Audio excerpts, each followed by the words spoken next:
Welcome to visor books, जहां हम सिर्फ किताबों की बातें नहीं करते, हम उन आइडियाज को जिंदा करते हैं जो आपकी सोच, आपकी हैबिट्स और आपकी पूरी लाइफ को ट्रांसफॉर्म कर सकते हैं। क्या आपने कभी महसूस किया है कि आप पूरी मेहनत कर रहे हैं, फिर भी अंदर से खाली हैं? सब कुछ होते हुए भी माइंड में शोर है, क्लैरिटी नहीं है, और हर दिन जैसे बस रिपीट हो रहा है। सच ये है कि हमारी सबसे बड़ी लड़ाई दुनिया से नहीं, अपने ही थॉट से होती है। और जिस दिन आपने अपने माइंड को कंट्रोल करना सीख लिया, उसी दिन आपकी लाइफ बदलना शुरू हो जाती है।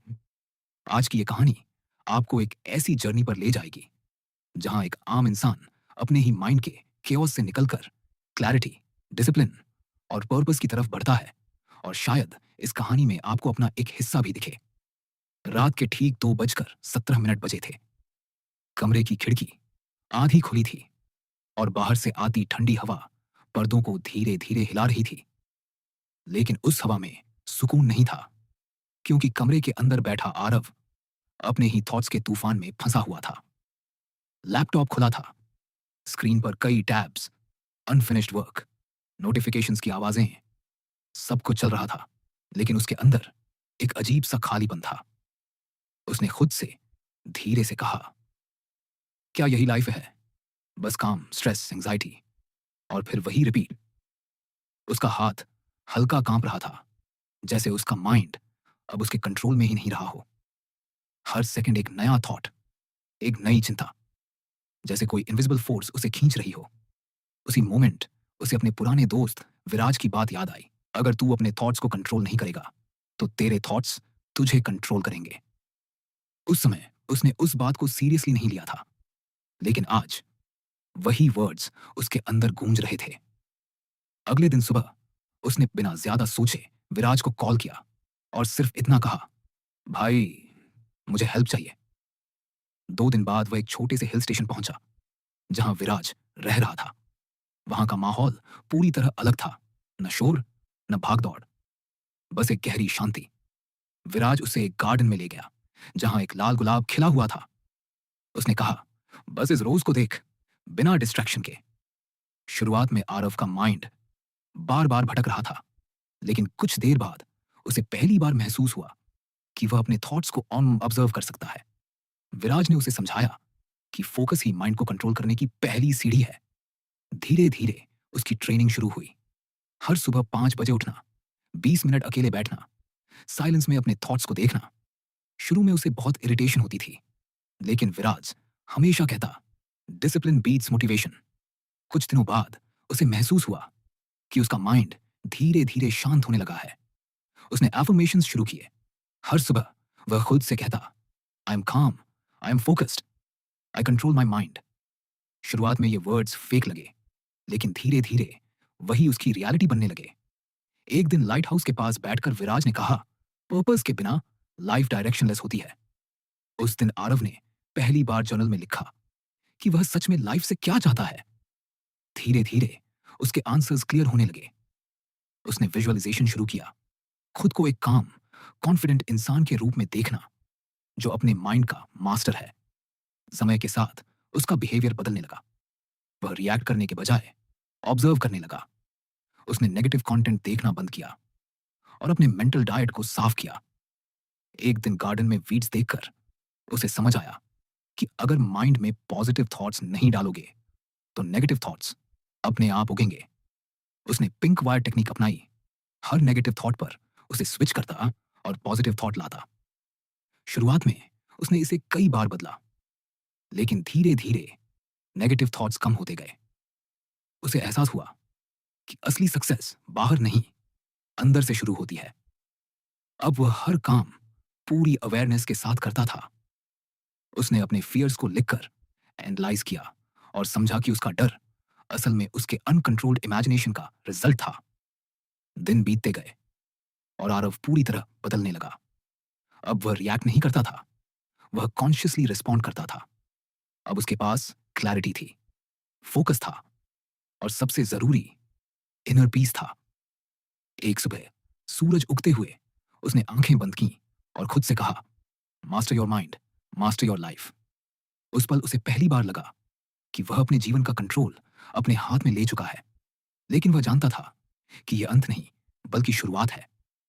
क्योंकि अब उसे सिर्फ अपने माइंड को कंट्रोल नहीं करना था, बल्कि अपनी पूरी लाइफ को पर्पस और एक्शन के साथ शेप देना था। और उसकी असली जर्नी अब शुरू होने वाली थी। सुबह की हल्की धूप पहाड़ों के पीछे से निकल रही थी और हवा में एक अजीब सी फ्रेशनेस थी। लेकिन इस बार आरव के अंदर जो चल रहा था, वो पहले जैसा तूफान नहीं था, बल्कि एक शांत सा कॉन्फिडेंस था। उसने आंखें खोली, गहरी सांस ली और बिना किसी हेजिटेशन के उठकर बाहर निकल गया। पहले जहां उसका दिन फोन, नोटिफिकेशंस और रैंडम थॉट्स के साथ शुरू होता था, अब उसका दिन क्लैरिटी के साथ शुरू होता था। लेकिन उसे पता था कि सिर्फ माइंड को कंट्रोल करना काफी नहीं है, अब असली गेम एक्शन का था। उसी दिन विराज उसे एक पुराने रास्ते पर लेकर गया, जहां एक टूटी हुई घड़ी जमीन पर पड़ी थी। विराज ने उसे उठाकर आरव को दिया और कहा, यह स्टॉप वॉच है, याद दिलाने के लिए कि टाइम तेरी लाइफ का सबसे वैल्यूएबल एसेट है, और अगर तूने इसे कॉन्शियसली यूज नहीं किया तो ये साइलेंटली निकल जाएगा। आरव ने उस घड़ी को अपने हाथ में पकड़ा और उसे पहली बार महसूस हुआ कि अब तक उसने कितना टाइम बिना पर्पस के वेस्ट किया है। उस दिन से उसने अपना हर दिन प्लान करना शुरू किया। सुबह उठते ही वह अपने टॉप 5 टास्क लिखता जो उसके गोल से डायरेक्टली जुड़े होते थे, और फिर बिना डिस्ट्रैक्शन के उन पर काम करता। शुरुआत में उसे स्ट्रगल हुआ, क्योंकि पुरानी हैबिट्स बार बार उसे खींचती थी। लेकिन इस बार उसके पास डिसिप्लिन था। वह खुद से कहता, एक्ट नाउ, लेटर नहीं। धीरे धीरे उसका फोकस शार्प होता गया और उसका कॉन्फिडेंस बढ़ता गया। एक दिन वह और विराज एक छोटे से मंदिर के पास बैठे थे, जहां कुछ लोग अपनी डेली प्रॉब्लम्स को लेकर परेशान थे। आरव उन्हें देख रहा था और अचानक उसने कहा, मैं पहले इन्हीं की तरह था, हमेशा कंप्लेन, हमेशा स्ट्रेस। विराज ने मुस्कुराकर कहा, डिफरेंस सिर्फ इतना है कि अब तू कॉन्शियस है। उसी मोमेंट आरव ने रियलाइज किया कि लाइफ का असली पर्पस सिर्फ खुद के लिए ग्रो करना नहीं है, बल्कि दूसरों के लिए भी कुछ करना है। उस दिन से उसने एक छोटा सा हैबिट शुरू किया, हर दिन किसी एक इंसान की मदद करना, चाहे वो छोटा सा गाइडेंस हो या बस किसी की बात सुनना। धीरे धीरे उसे महसूस हुआ कि जो जो सेटिस्फैक्शन उसे पहले कभी नहीं मिला, वो अब मिलने लगा है। उसे समझ आया कि फुलफिलमेंट बाहर से नहीं आता, वो तब आता है जब तू दूसरों के लिए वैल्यू क्रिएट करता है।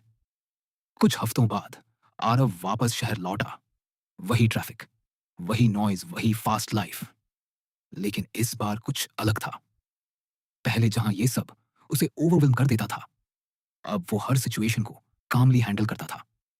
उसने अपने काम को टाइम ब्लॉक्स में डिवाइड किया, डिस्ट्रैक्शंस को मिनिमाइज किया और हर टास्क को पूरी प्रेजेंस के साथ करने लगा।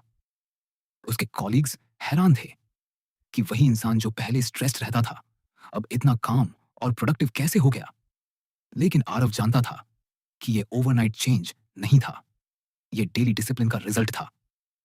उसने अपने रूम को भी सिंप्लीफाई कर दिया, अननेसेसरी चीजें हटा दी, क्योंकि उसे समझ आ गया था कि सिंप्लिसिटी क्लैरिटी लाती है।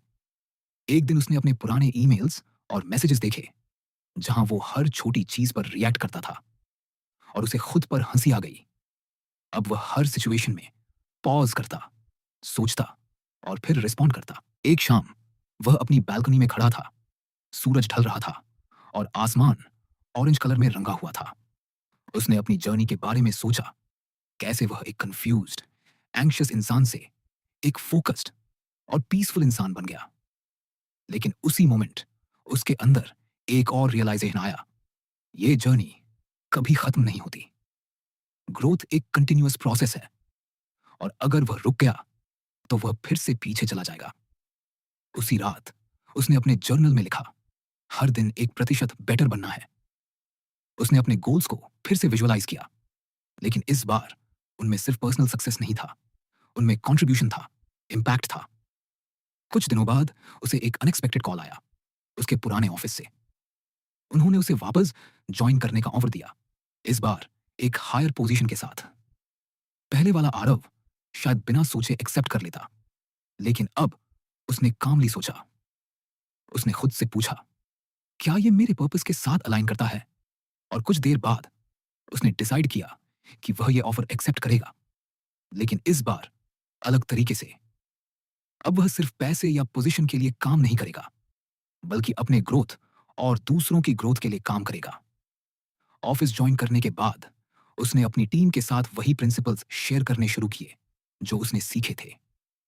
शुरुआत में लोगों को यह सब अनयूजुअल लगा, लेकिन धीरे धीरे उन्होंने भी चेंज महसूस किया। टीम का एनवायरनमेंट इंप्रूव होने लगा, स्ट्रेस कम होने लगा और प्रोडक्टिविटी बढ़ने लगी। एक दिन उसकी टीम में से एक लड़का उसके पास आया और बोला, सर, पहले मैं हर वक्त एंजाइटी में रहता था, लेकिन अब मैं खुद को कंट्रोल कर पा रहा हूं।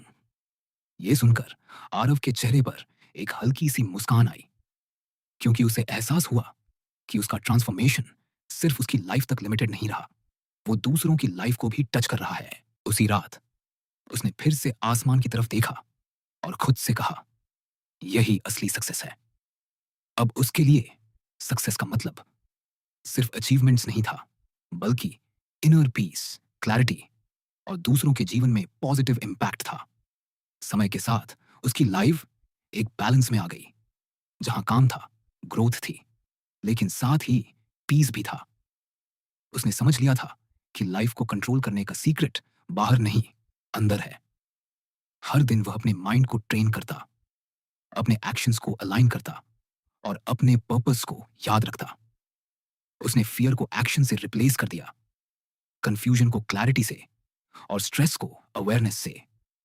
अब वह जानता था कि चैलेंजेस आएंगे, फेलियर्स भी होंगे, लेकिन इस बार वह तैयार था, क्योंकि उसके पास टूल्स थे, माइंडसेट था और सबसे जरूरी सेल्फ मास्टरी थी। एक सुबह जब वह फिर से जल्दी उठा और बालकनी में खड़ा होकर सूरज को उगते हुए देख रहा था, उसने अपने अंदर एक गहरी शांति महसूस की। उसने आंखें बंद की और धीरे से कहा, लाइफ बदलने के लिए कोई मैजिक नहीं चाहिए, बस सही सोच और सही एक्शन चाहिए। और उस पल उसे पूरा यकीन था कि उसने सिर्फ अपनी लाइफ नहीं बदली, उसने जीने का तरीका बदल दिया है। अब वह हर दिन कॉन्शियसली जी रहा था, हर मोमेंट को फील कर रहा था और हर एक्शन को पर्पस के साथ ले रहा था। उसकी जर्नी अभी भी चल रही थी, लेकिन अब उसे डर नहीं था, क्योंकि अब वह खुद अपने माइंड और अपनी लाइफ का मास्टर बन चुका था। अगर इस कहानी में आपको अपना कोई हिस्सा दिखा, तो समझ लीजिए बदलाव शुरू हो चुका है, क्योंकि असली ट्रांसफॉर्मेशन बाहर नहीं, अंदर होता है। आज आपने जो सुना वो सिर्फ एक कहानी नहीं थी, ये एक रिमाइंडर था कि आपका माइंड आपका सबसे बड़ा वेपन भी है और सबसे बड़ा एनिमी भी। फर्क सिर्फ इतना है कि कंट्रोल किसके हाथ में है। याद रखिए, छोटे छोटे एक्शंस ही बड़े बदलाव लाते हैं। हर सुबह उठकर अपने थॉट्स को चुनना, हर दिन डिसिप्लिन के साथ काम करना और हर मोमेंट को अवेयरनेस के साथ जीना, यही वो हैबिट्स हैं जो एक ऑर्डिनरी लाइफ को एक्स्ट्रॉर्डिनरी बनाती हैं। मोटिवेशन कभी कभी आता है, लेकिन डिसिप्लिन हर दिन काम करता है। अगर आप सच में अपनी लाइफ बदलना चाहते हैं, तो इंतजार मत कीजिए, आज से शुरू कीजिए, अभी से शुरू कीजिए, क्योंकि परफेक्ट टाइम कभी नहीं आता, आपको ही उसे क्रिएट करना होता है। अगर यह कहानी आपको थोड़ी भी पावरफुल लगी, तो इसे लाइक कीजिए, शेयर कीजिए किसी ऐसे इंसान के साथ जिसे इसकी जरूरत है, और सब्सक्राइब कीजिए वाइजर बुक्स को, जहां हर कहानी आपको एक बेहतर वर्जन बनने की तरफ एक कदम आगे ले जाती है। अब कमेंट में जरूर बताइए, आज से आप अपनी लाइफ में कौन सा एक छोटा चेंज शुरू करने वाले हैं, क्योंकि वही छोटा स्टेप आपकी पूरी कहानी बदल सकता है।